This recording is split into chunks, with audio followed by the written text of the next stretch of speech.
Welcome to the MustacheAndTheBeard.com. Two great geeks.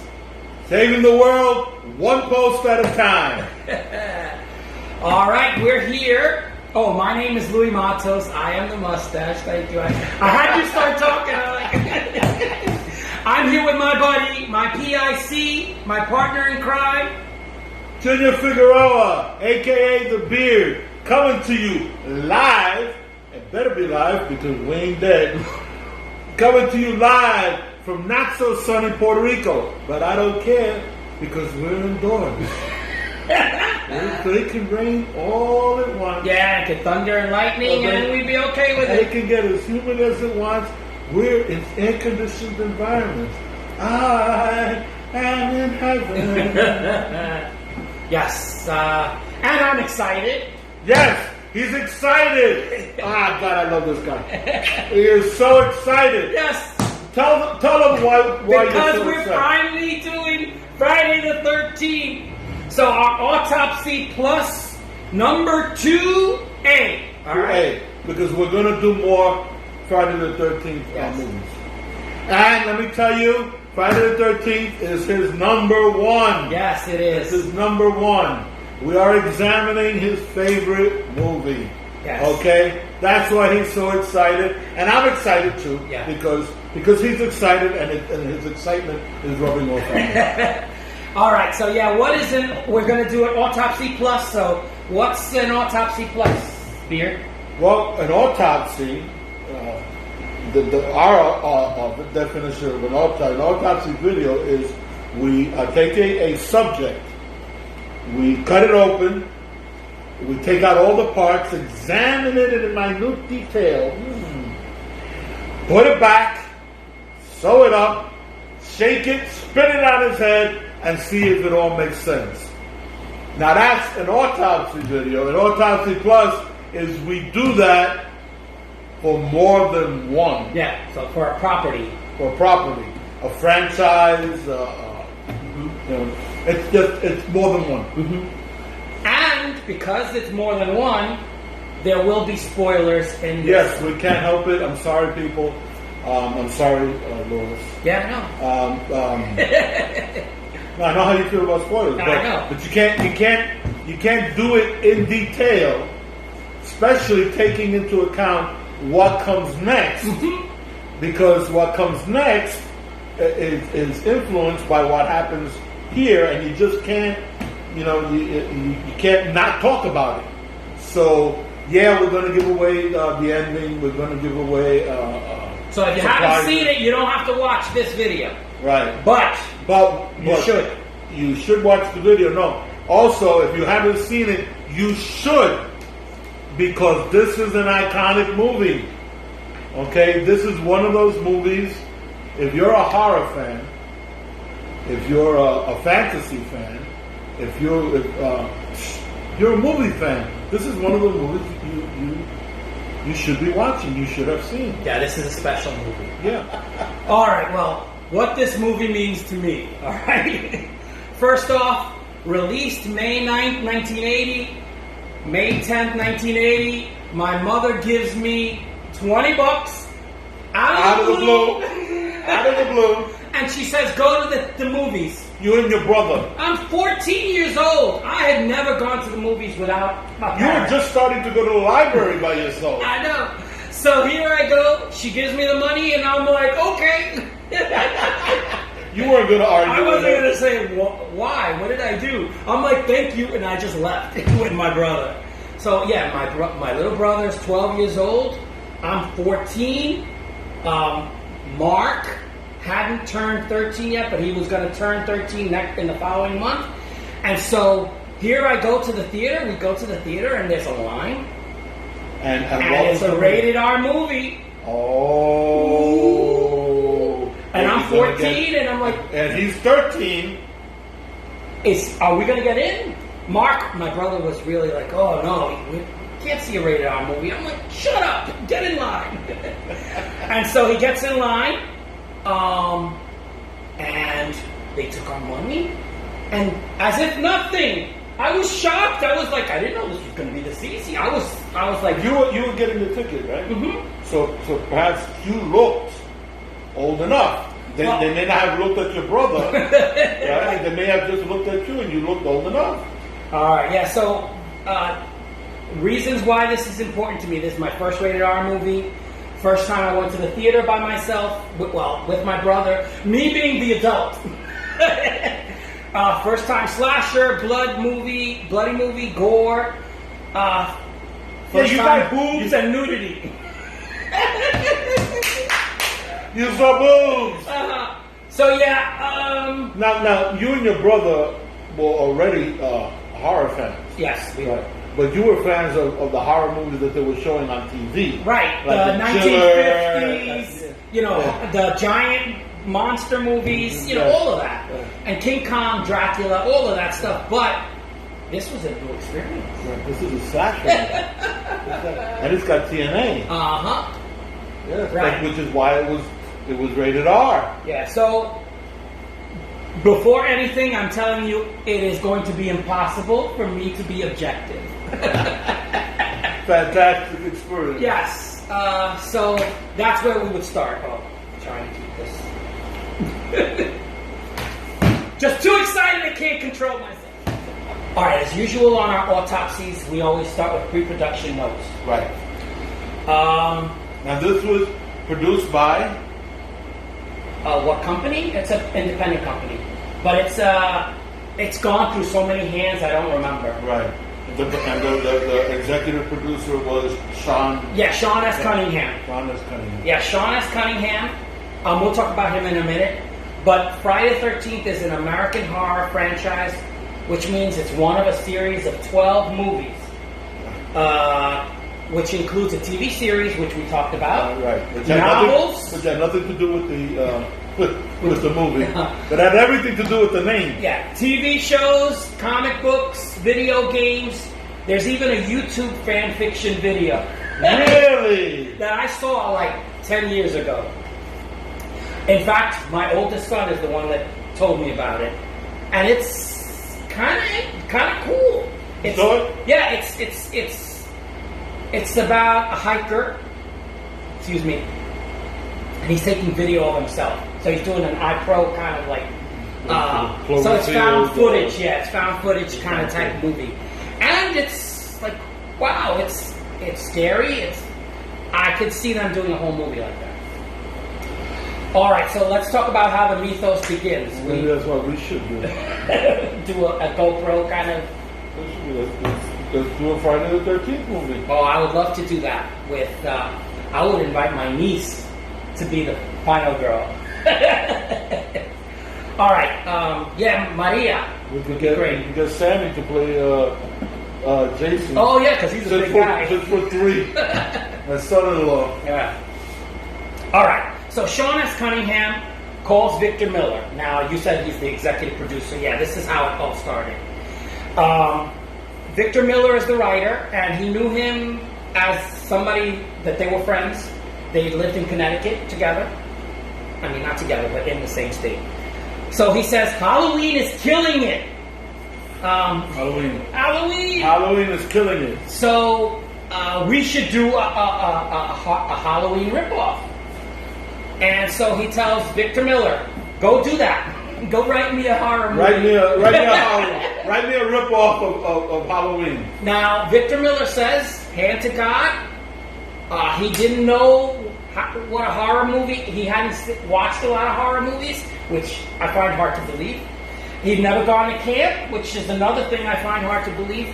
Well, he probably watched, I mean, if he's telling you, give me another Halloween, he probably went, the first thing he did was watch Halloween. That's exactly what he did. He says, since I didn't know anything, I went to watch Halloween, and I wrote down the important beats that I thought were important. All right, so his whole mission was reverse engineer a Halloween movie. Right. So he says, there's a prior evil. Right. There is randy teenagers outside of the supervision of adults. kill them off one by one. Right. Kind of like Agatha Christie's 10 Little Indians. Right. Yeah, exactly, yes. The evil genius is exposed at the end. And so he says, I took pieces of Psycho. I took pieces of Texas Chainsaw Massacre and Jaws, Peeping Tom and Agatha Christie, and I put them all together. That's how you get Friday the 13th. Well, let me just say that it's interesting to note that he was told to do a Halloween ripoff, and what we got wasn't the ripoff of Halloween. I guess he was too creative for that. So he may have used Halloween as a jumping off point, but this movie is not a ripoff of Halloween. It stands on its own. Yes, and that is extremely important. Yes. I Otherwise, we wouldn't be sitting here. Correct. So yeah, every time I hear people say, "Oh, that's a Halloween ripoff," yes, but no, because Victor Miller was way too creative to be just ripping something. Obviously. And let me tell you how creative that I could have sworn he'd been to camp. Yeah, you told me. I could have sworn he'd gone to a summer camp. Exactly, and we've been to summer camps, and we know. Yes, as kids and as counselors. Ooh, we were the Randy team. All right, and so this alchemy of mixing all of these different movies turned into gold, in my opinion, and not just mine. But you know, as writers, as creative people, we know that's actually what you do. You're not ripping off. You're taking what you love from things that you've read and things that you see, and then giving it your own spin. All writers do that. It's part of the process. So you know, great.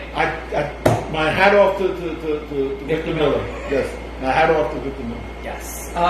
Okay, so now we usually go to characters now.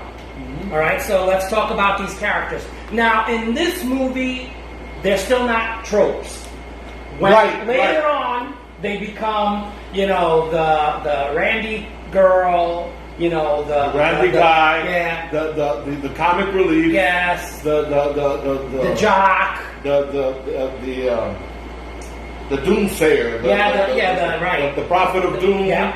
All right, the last girl, the final girl, the last girl. Yeah. So you get all of that. So in this one, though, we have Alice Hardy is played by Adrienne King. She becomes the final girl.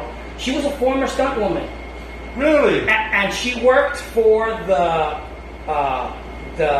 talent agency that they went and said that Sean S. Cunningham says, give me 12 people, you know, 12 actors, young actors that they should be attractive. 20s, yeah. They don't have to act very well. They just need to, you know, be good looking.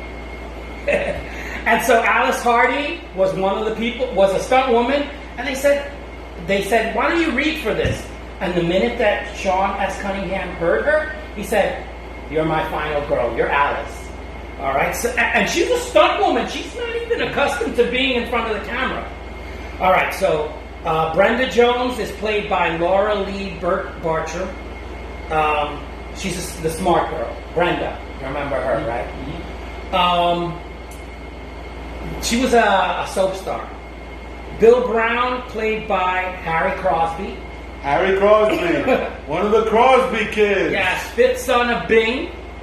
Uncle to Denise is now a wealthy investment banker.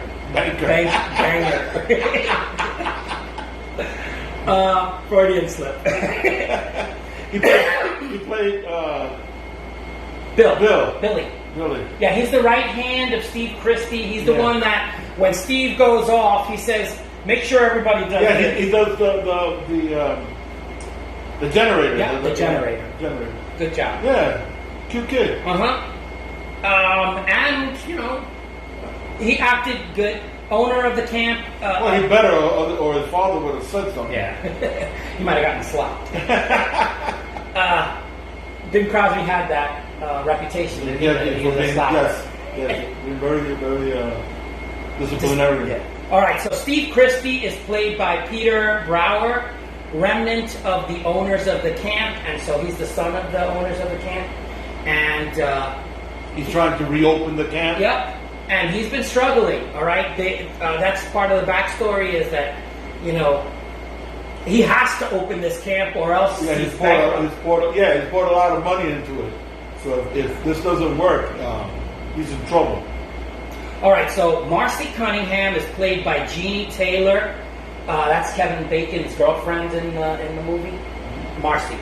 Jack Burrell is played by Kevin Bacon. We see him in a love scene and booty shot. And then Ned Rubenstein is played by Mark Nelson. Comedic relief, and he's now... The silly one. Yeah, he's now an acting teacher. Oh. But what's funny is that those three actors, Kevin Bacon, Ned, the guy that Mark Nelson, and Marcy, Jeannie Taylor, they were friends in the talent agency.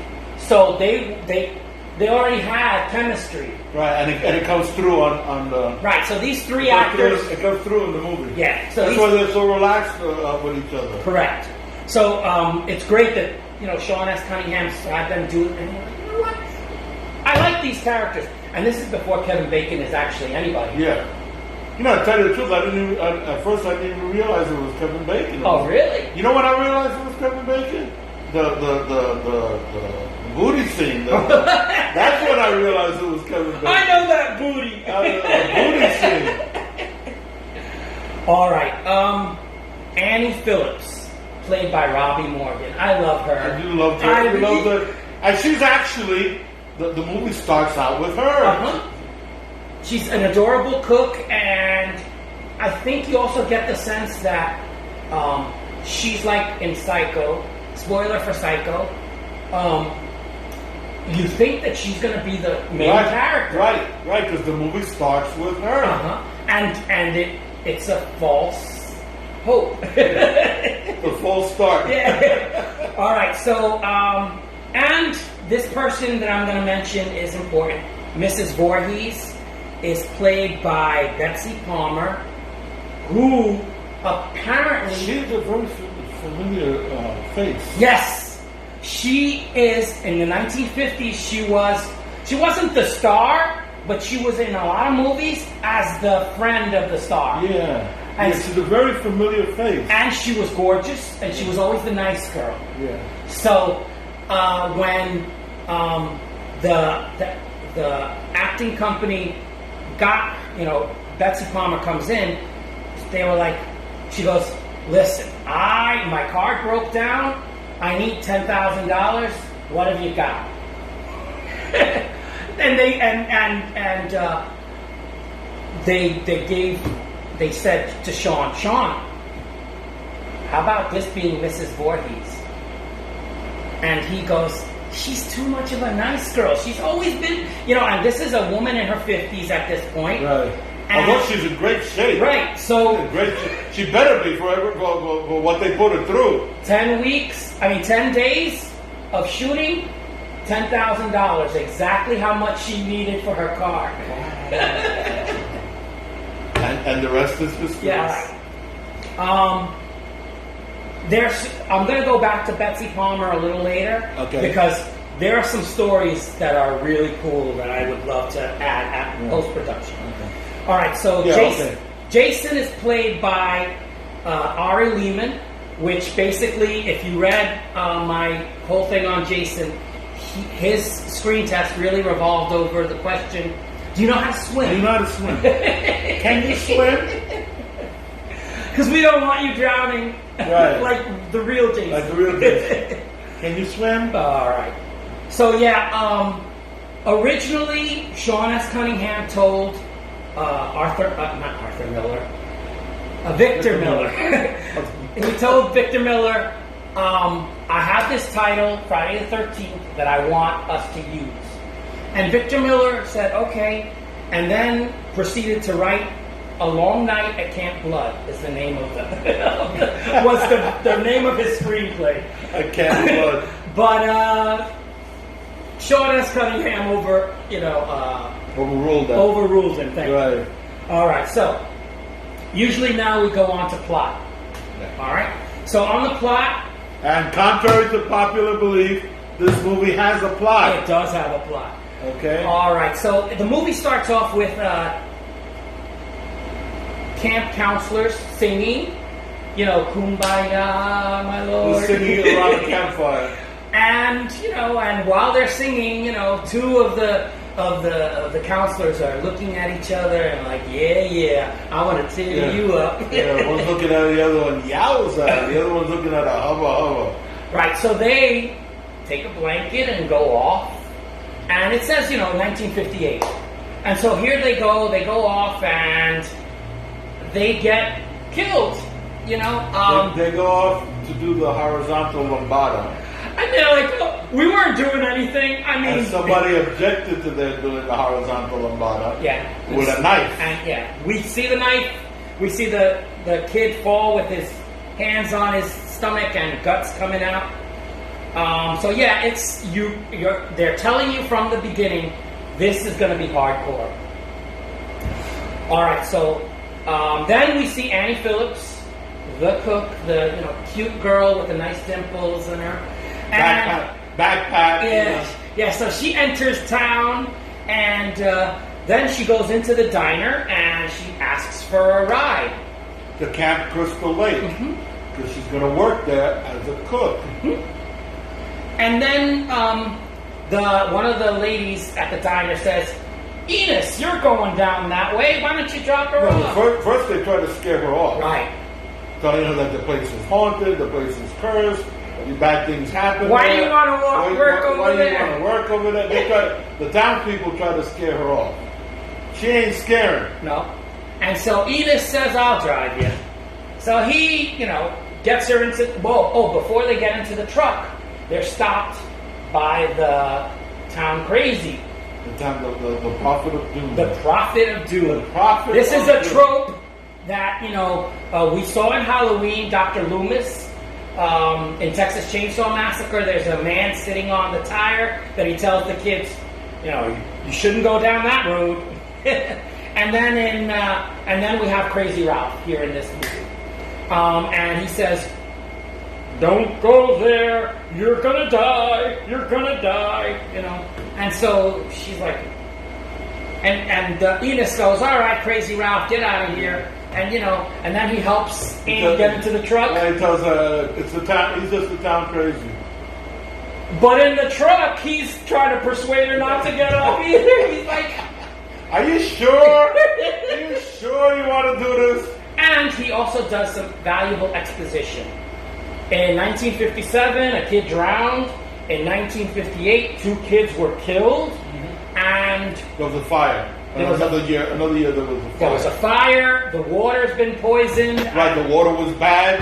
Yeah. So he's trying to dissuade her, and he's giving us all this information about. Oh my God! That's why the townspeople think that the camp is cursed. Right. So drops her in front of a cemetery. Right, because he doesn't agree to take her all the way. He agrees to take her halfway. So he drops when he gets to the mid mark. He drops her off, and lo and behold, he drops her off in front of a cemetery. All right, and then Annie gets. Someone else comes with a jeep. They stop. She gets in, And apparently the jeep is going to take her all the way, and it does. It does. Right. So Annie actually has to jump out of the jeep.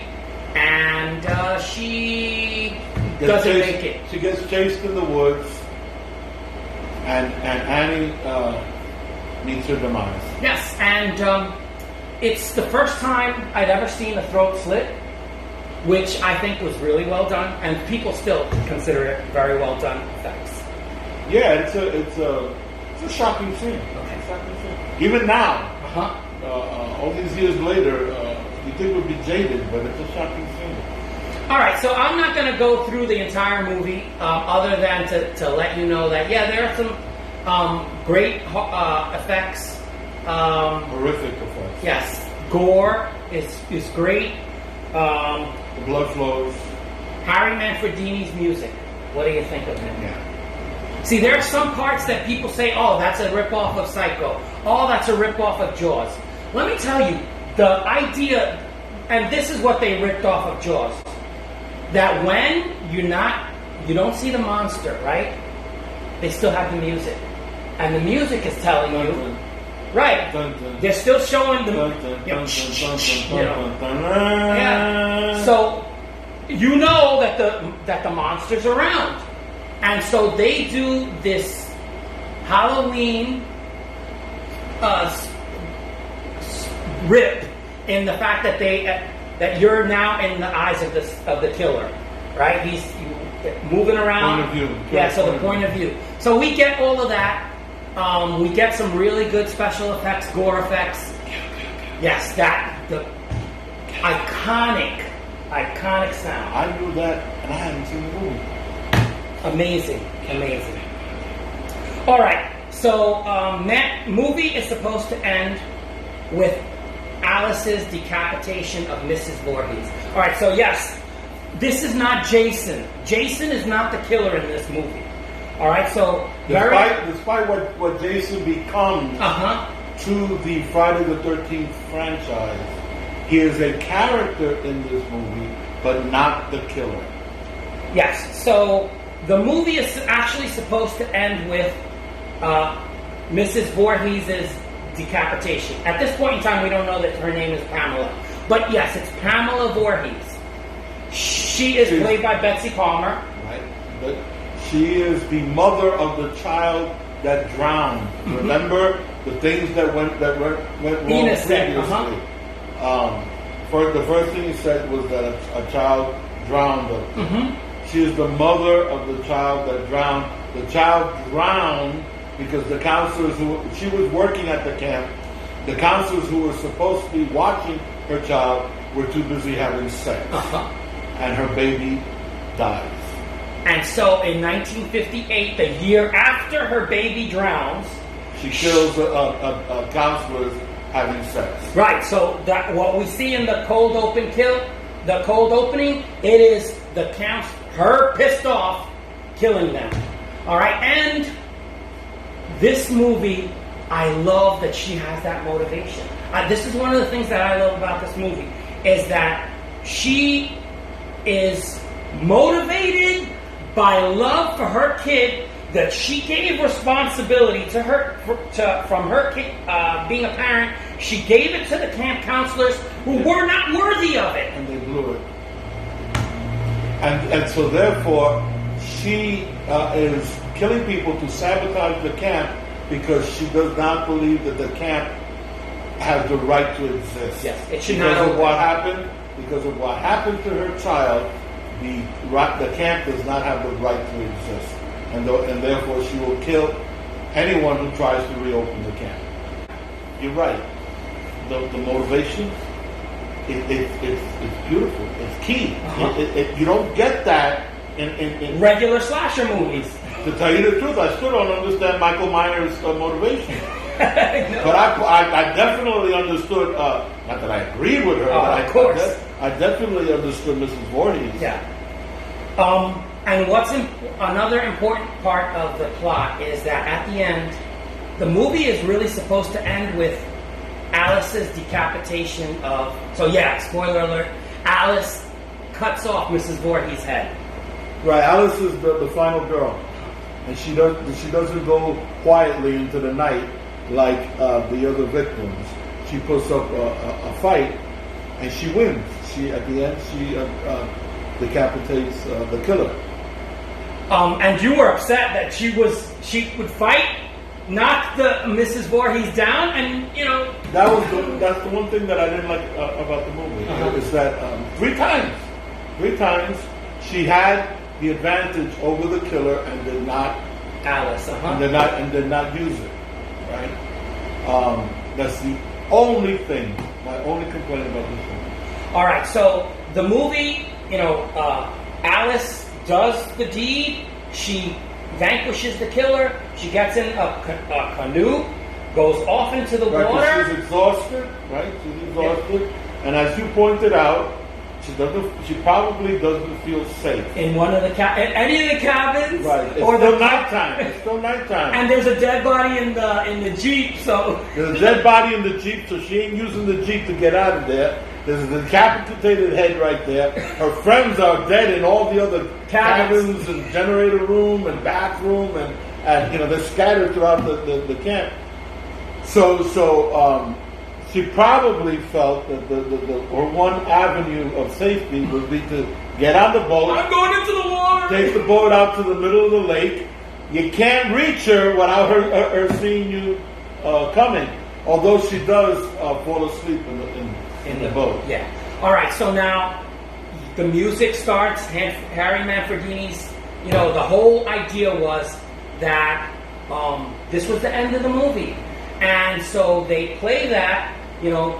This mellow music that is like, oh, look, she's waking up, and the cops are. There's and it's daylight. It's daylight. So it's no longer dark. It's no longer scary. It's no longer dangerous. And then out of the blue comes the chair jumper scene of Jason coming out of the water and grabbing her and pulling her into the water. Now, if you would have been in the theater, people were screaming. You would have seen an entire theater go like this. Like, The entire theater go like that. Now, this idea was Tom Savini, the makeup effects guy. He was like, we should have a Carrie ending. The ending from Carrie where, she's grabbed from hell, And so, and this isn't real, he goes, it's, we can make it a dream. Because everyone was like, no, but Jason died, Jason drowned. And so, Tom Savini was like, no, but it could be like a dream, And so... Because they showed her falling asleep. And what happens is, she wakes up in the hospital, and she says, he must be out there. He must still be out there. And that's how they leave. That's how it ends. So this is supposed to be the ending, and it's not supposed to be a Jason movie at all. Well, because there was no Jason movies at this point. This was a one shot. And so Sean S. Cunningham was hoping to use the title again.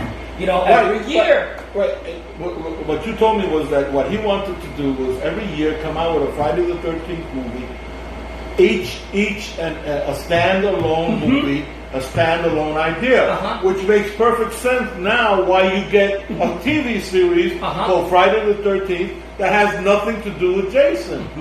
Because it wasn't supposed to.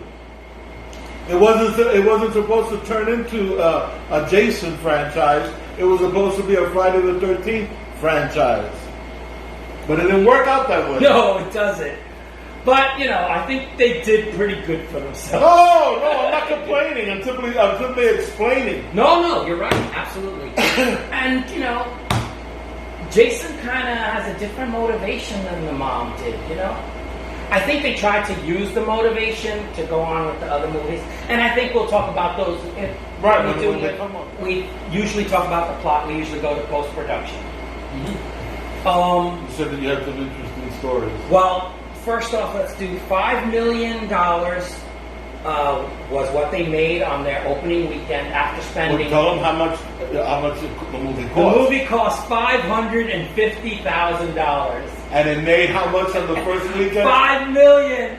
It made 10 times what it cost in the first weekend. Just one weekend. So and I was one of the first to watch that. Right. All right, so $20 went into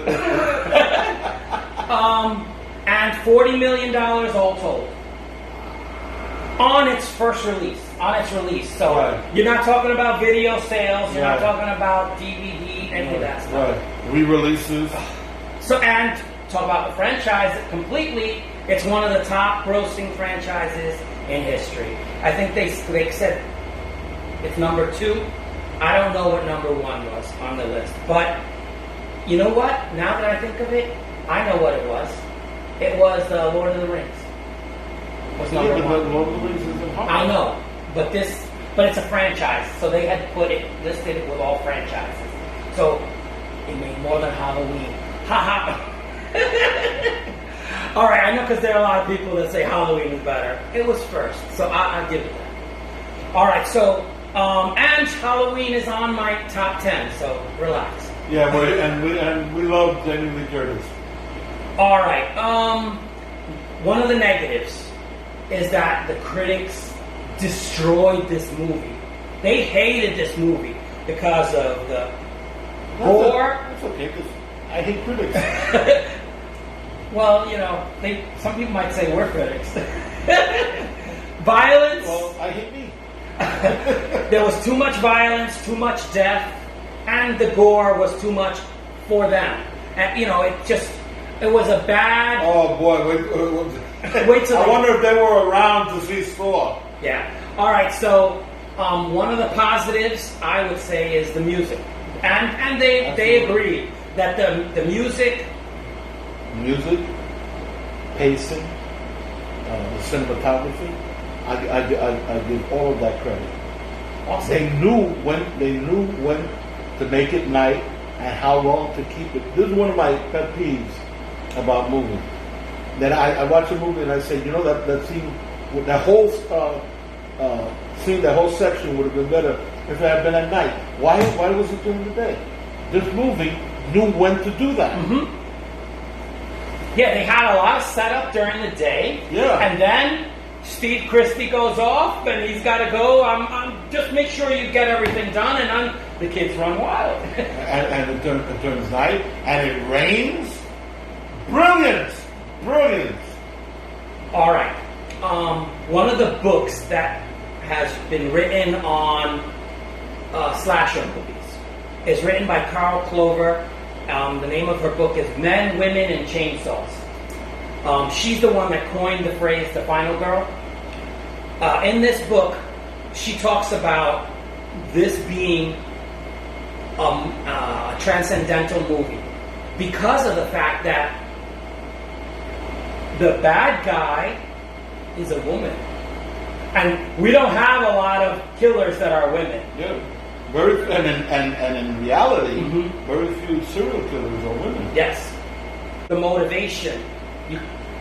You can't complain about the motivation. No. This is very clear. If you're a parent and if you're a mother, forget it. All right, so and if you're a parent and a mother who's ever sent your kid to camp, this causes some nightmares. Yes.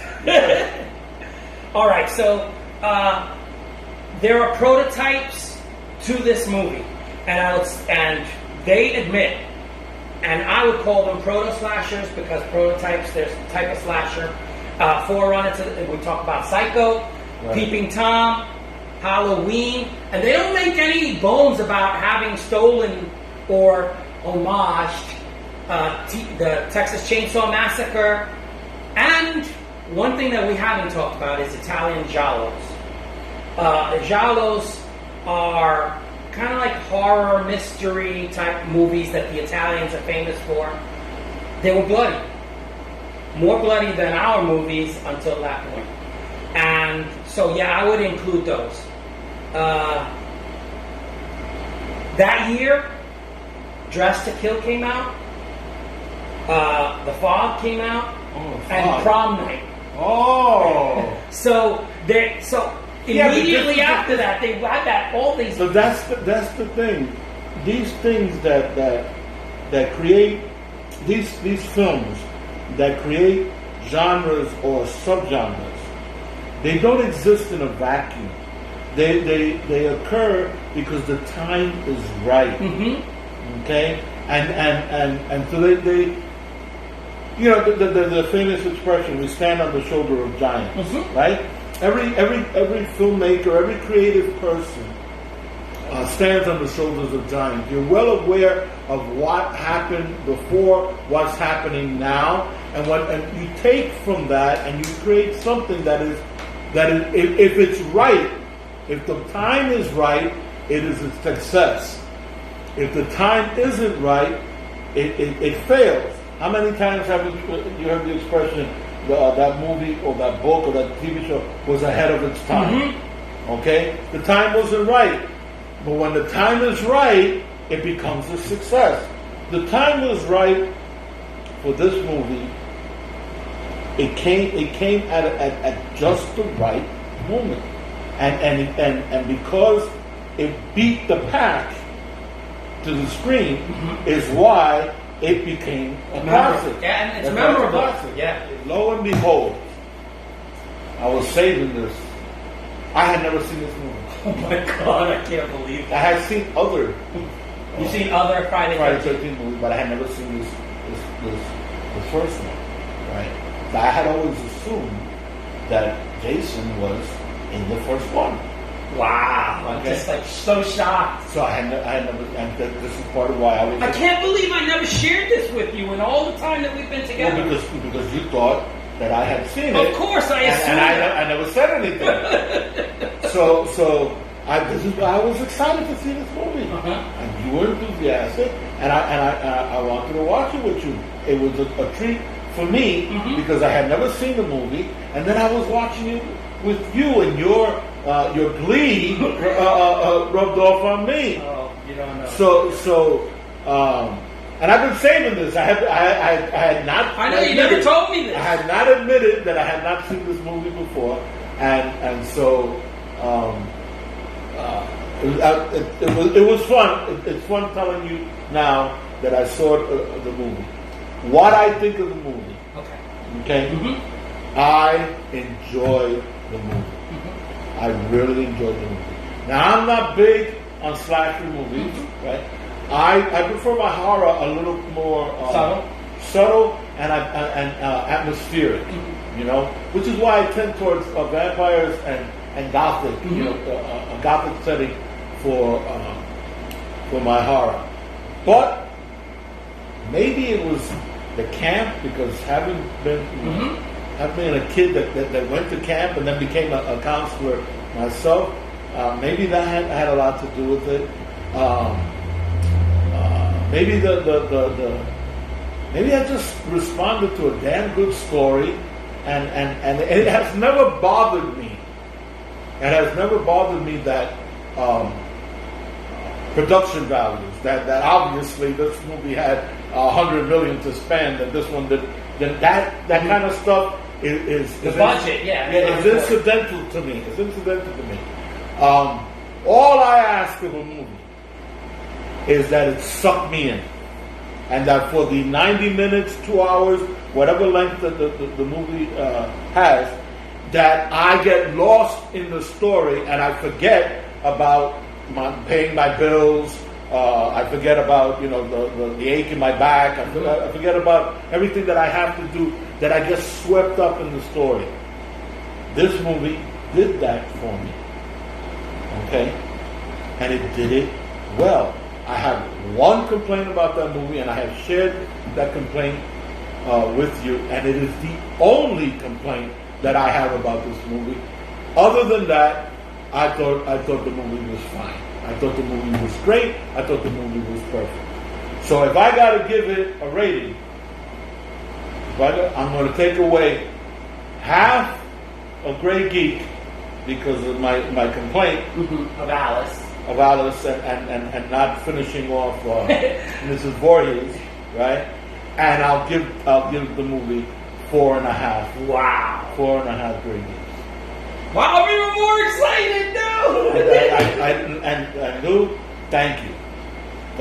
You gave this to me as a Christmas present. I know because I know how you feel about it. I know I didn't have the DVDs here. I love when we watch something together. Yeah. Right. Like when we saw Ice Ed McBain. Oh my God, that I love watching. Stagecoach. I loved watching it with you. Magnificent Seven. God, I loved watching that with you. Well, you know what? We watched Friday the 13th. I love watching it. I'm glad. I love watching it with you. And thank you, because I'm a movie fan. What did you like the most? Because Because we usually do one thing we like, one thing we hate. You said that the one thing thing that I you hate. You know what I like? It caught the reality. It caught the of being camp. This is why I was so surprised when you told me that Victor Miller never went to camp. I swore I saw this movie and I said the writer had been to camp and he knows how scary camp can be. No lights. Especially when you oh my God, taking a hike at night. Okay, taking a hike at night. Forget about it. Okay? You better have a flashlight. You better have a flashlight.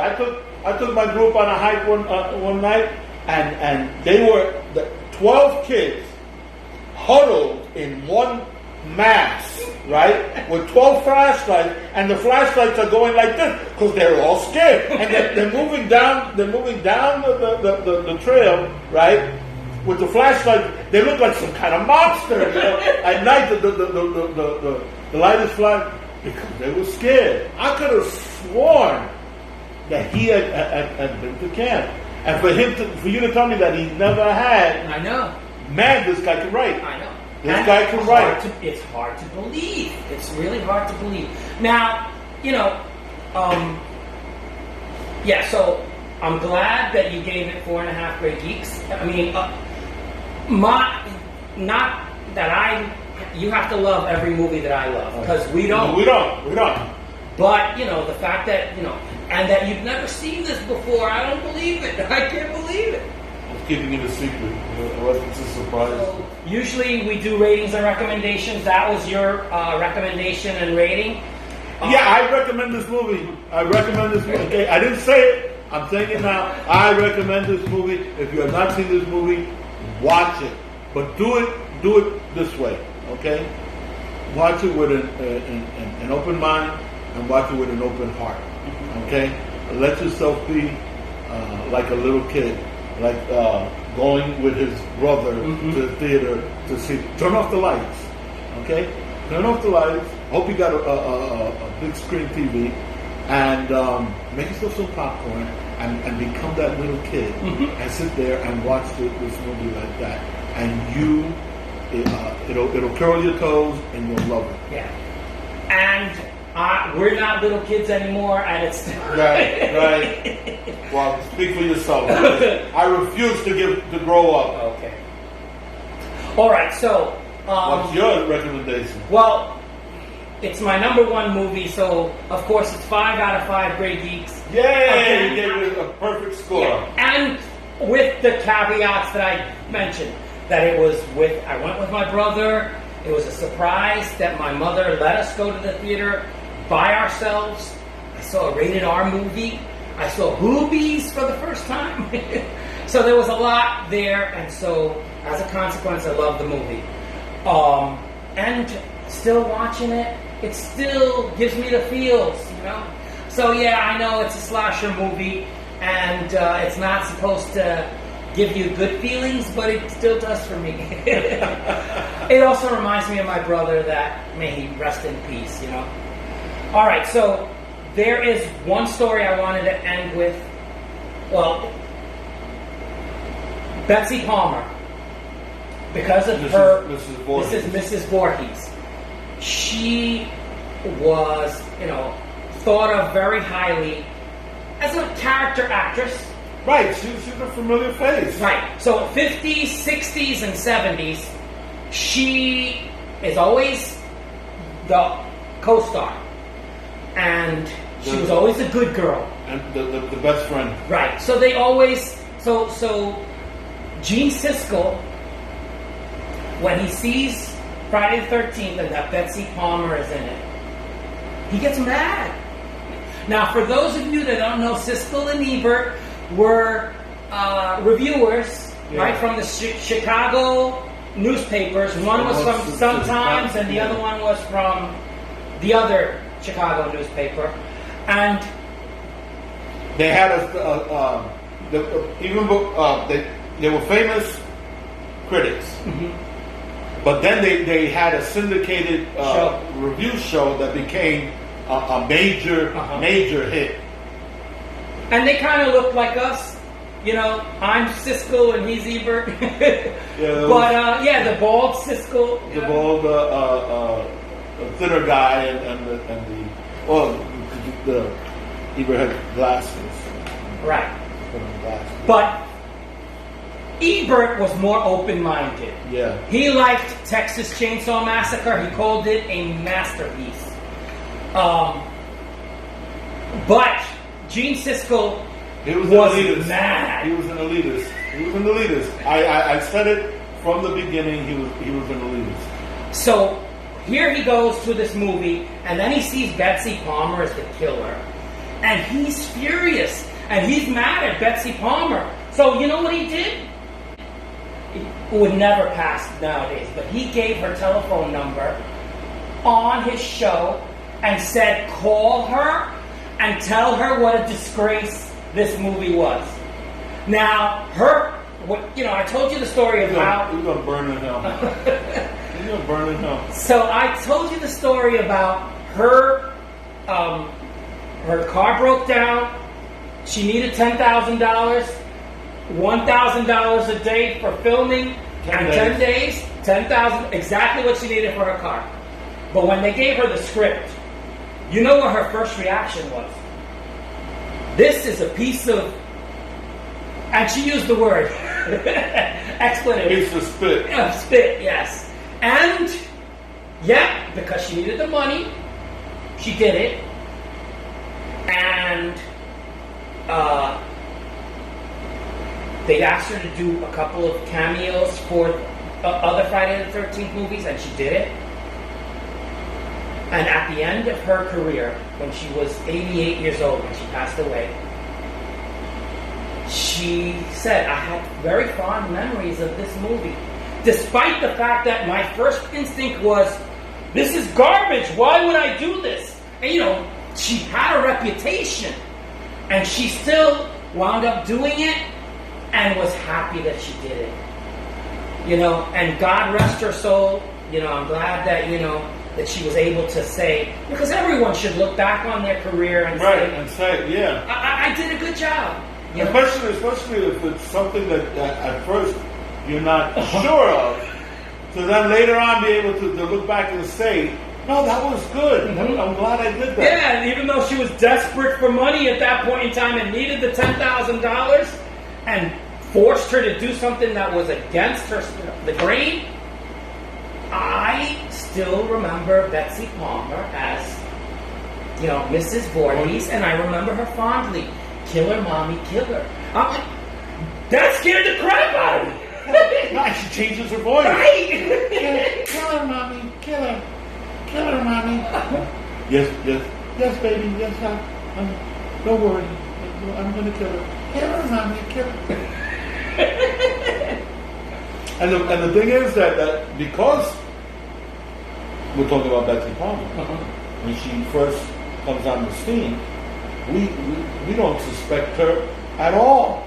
Yeah, it was one of the only problem with this movie was they should have introduced her in the beginning. Earlier.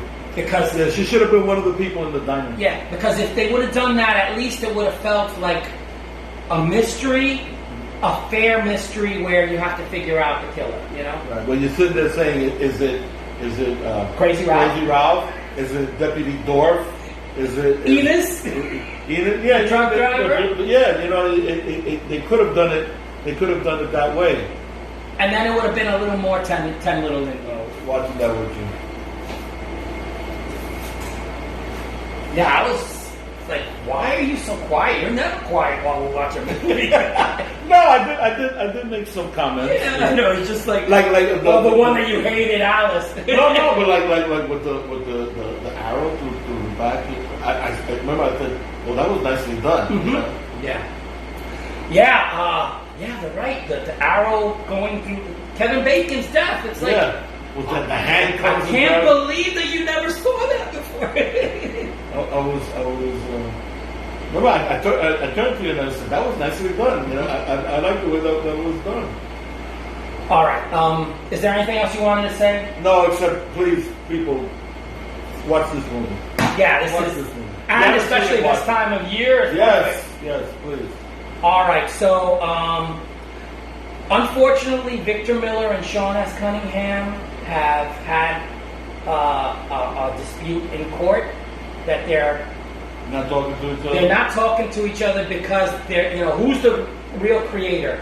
The person that wrote the story on speculation by the director, or the director who wanted this to be. So they're fighting over who created Jason and all of that. I would say both of them. Right. Why can't they speak? They share it, I said co-credit. All who, right. Who created Captain America? Joe Simon and Jack Kirby. Not Jack Kirby. Not Joe Simon. Joe Simon and Jack Kirby. All right. So I think we've done an autopsy the way that it should be done. Yes. Remember that we've torn it apart a lot. This is part A, Mm-hmm. because we're going to examine more Friday the 13th. Mm-hmm. All right. So, having said that, with that having been said, if you haven't, if you stumbled on this video by accident and this is the first time you've seen us in action, feel free to subscribe and put a like. Hit that button, baby. Yeah, we do a lot of this. This is kind of what we do, although this is a special movie. Obviously. And so, my name is Louis Matos. I am the Mustache. I'm Junior Figueroa. I beat the beard. We say thank you very much for watching. Hasta la vista. See you later. And peace.